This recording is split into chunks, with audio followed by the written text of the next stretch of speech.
Hello out there. Hi, this is Brenda. Today, this is part two of my winterization suggestions. Um, Today, we're going to talk about a couple of things. First of all, we're going to talk about some problems I had last week, which were bugs and fungus. It's that time of year. I don't have problems with aphids and the regular regular bugs. My biggest problem is with fungus gnats.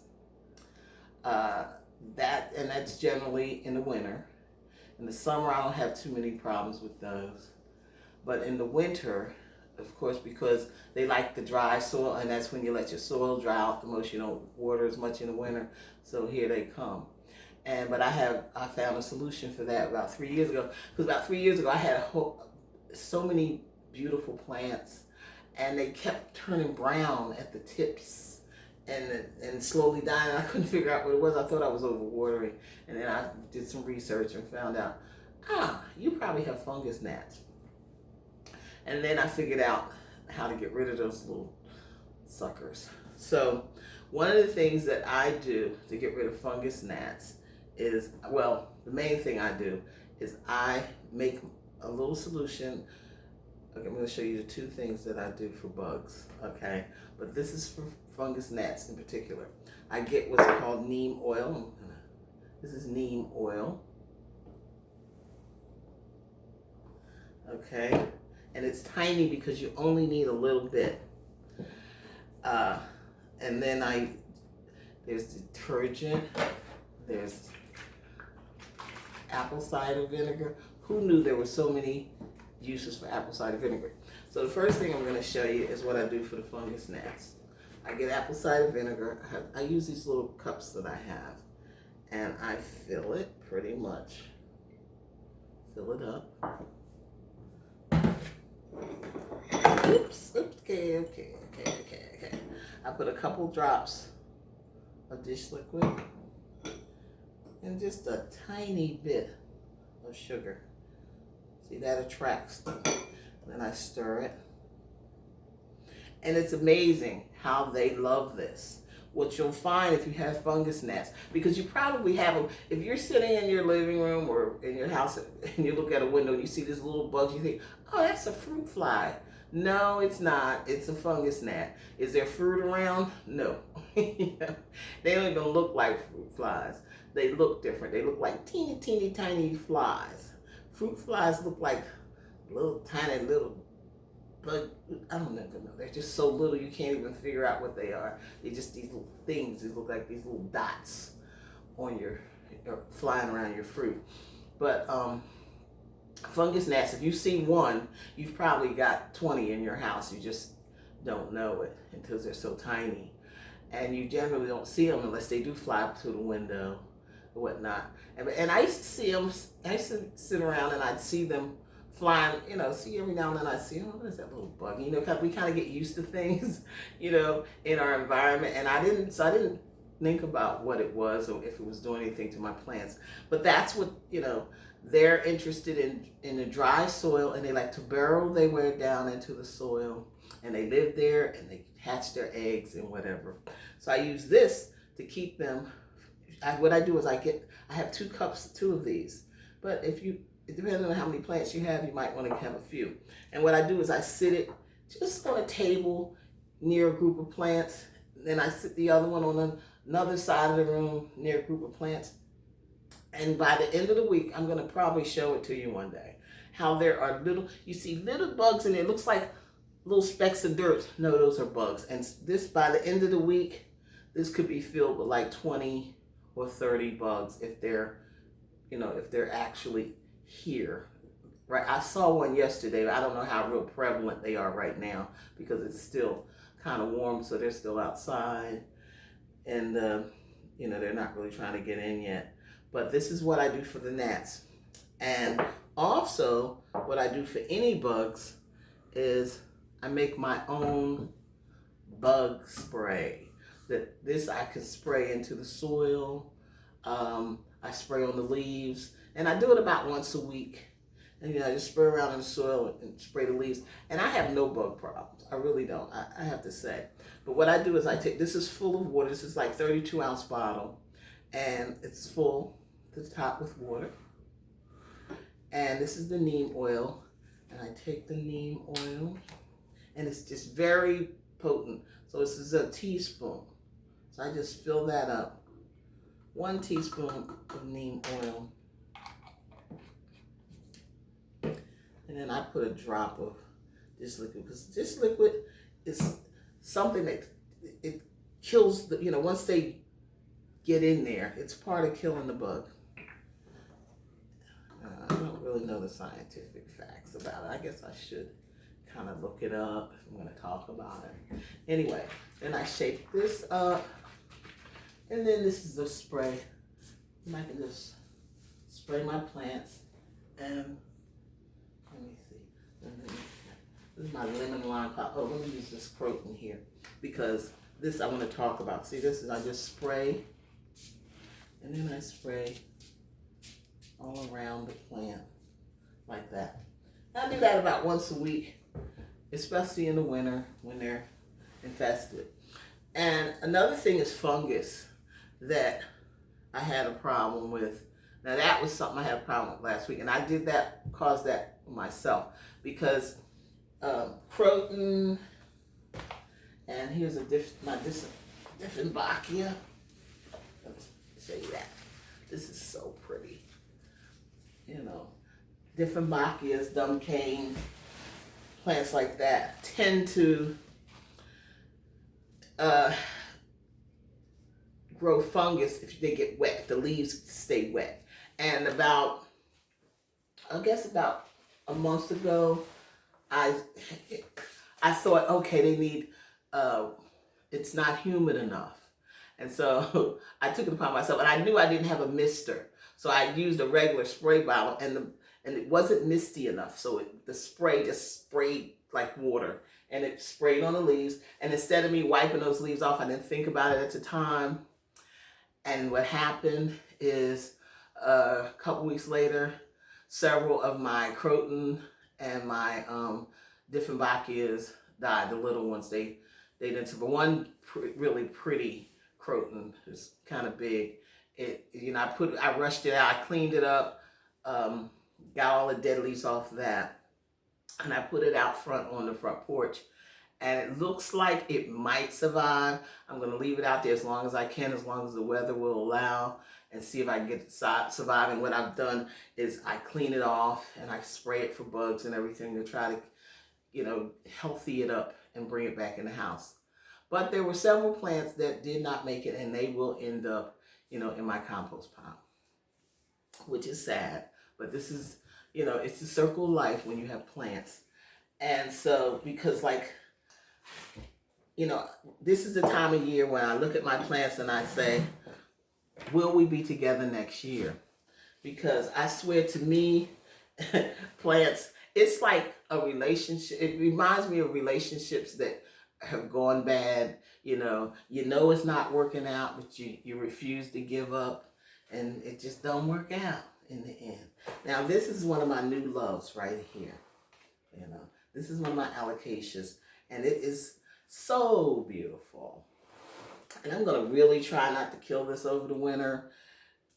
But it just depends, because in my, my house, I don't have like a sun porch or somewhere where I can just put all my plants in the winter and they can get full daylight. So I struggle with getting lighting in the winter. I struggle with, there's no sunshine. The sun beams through my front window in the summer, in the spring. But when winter comes, the sun is back here in my kitchen. And there's just not enough room for me to put all my plants in my kitchen. I can't do that. I have like about 100 plants in that living room. And so seriously, it's about 100, less than 150, but there's at least 100 plants of various sizes. So that's what I do. And the other thing, as far as winter, this is when you want to start cleaning up your plants, because I've started cleaning my plants up, getting all the, dead leaves, and if they need to be repotted, this is when I repot twice a year, if generally. And this time of year, I like to repot. If I see a plant that I know needs to be up potted into a bigger pot, I'll do it so that when the spring comes, I don't have to bother. It'll just, I can just let it start growing when growing season comes in if that plant goes dormant. And it's just a good, twice a year, spring and winter, just give me, it just gives me a reason. It's like housekeeping. You spring clean, and it makes me go around and really look at all my plants and see if they're okay and do they need any special attention. And this is my golden poppers. So I like her. She's so pretty, but she's thinning a little bit.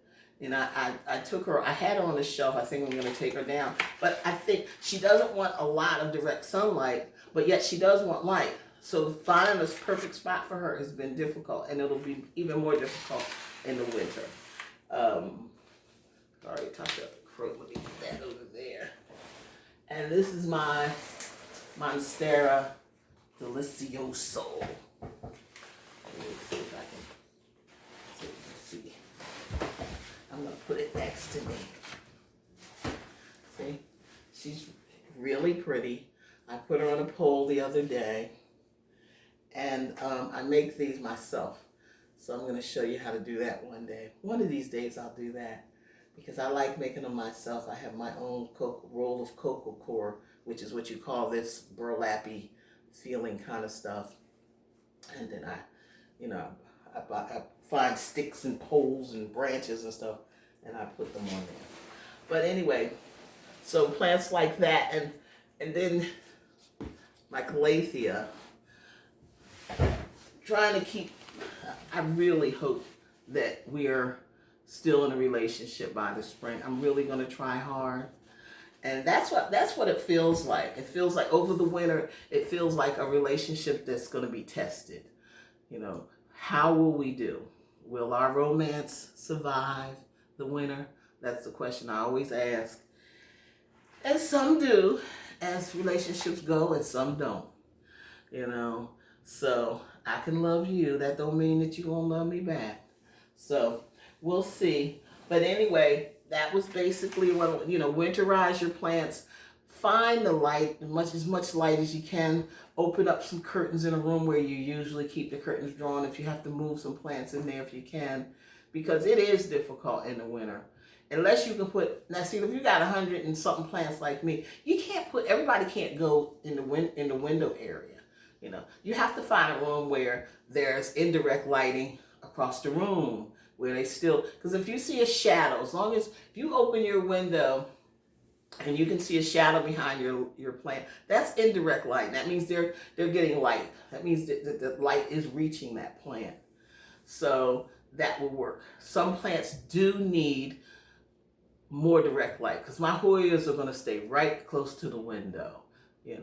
That is just the way it's going to be, because they need it. They really do.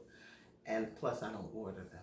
But anyway, yeah, I just wanted to talk about, a little bit about the bugs and how to try to survive the winter. And it's probably going to be a cold one, because it's so hot and musty now. We've probably got something really stinky to look forward to in the next few months. And that's going to be a stress on your plants. But anyway, just my 2 cents about how you might survive the winter and the bugs. And this spray is good for any kind of bugs. I mean, if you do have aphids or mealy bugs or whatever, this will get rid of them. And it doesn't cost you. I mean, what does it cost for a little apple cider, a little sugar? It's probably things you already have in your cabinet, and a little dish detergent. These are things you already have around the house. Because I don't believe in buying the stuff from the store. I mean, there's some things, like I bought a fungus. That was one of the things I wanted to tell you about. I also make my own fungus spray, and it's easy to make. You just put, say you have a 32-ounce bottle like this, you fill it with water, and then you put like a half a cup of baking soda in the water. That's it. And mix it, just shake it up, and it will kill fungus. What I am going to do, I did order an actual mister because your plants do want to get some kind of moisture in the, you know, you want to try to give them some moisture in the winter, especially because you have the heat on, you have the radiant heat, and they can dry out like that. So another thing that I do is I have these little saucers, and I fill them in the bottom with pebbles, and then I fill it with water, and it's amazing. That gives it moisture to your plant. I sit them amongst my plants, and it gives them moisture. Let me show it to you real quick. See, this is just a saucer that you put under your plant, but I have pebbles in it, and I fill it with water, and I have a few of these sitting amongst my plants hidden away, and each week the water evaporates, so it's giving moisture to the plants. And I also ordered an actual mister, because you can't mist with these. I don't care, they do not regularly, you just can't get a mist from these things. You get a squirt, a stream, but you can't get a mist. And if you mist, then you don't have to worry about drops of water sitting on your leaves. But I would still suggest it, even if you mist it's difficult when you have a lot of plants. I'm not gonna lie, I don't do it often. I do every now and then. That's the weirdest thing to me, to going around and cleaning off my plants. It's like, really, who has time for that? Do I really have time for that? So that's one of the things I do to give them humidity, and I'm gonna mist. I am gonna mist once the heat comes on, because it's a killer. I don't know, maybe some of you live back east, we have radiators. It's probably not as bad. I don't remember having as much trouble with my plants when I had radiators from when I was in Philly. But now, living in the South, everything's HVAC, and there's vents, and it's just air blowing into the atmosphere and on your plants. But anyway, that's my 2 cents. Probably went over a little too long, but I appreciate it. If you're interested in what I'm talking about, subscribe. Just click that little subscribe button on the bottom, and I will talk to you next time. Peace out.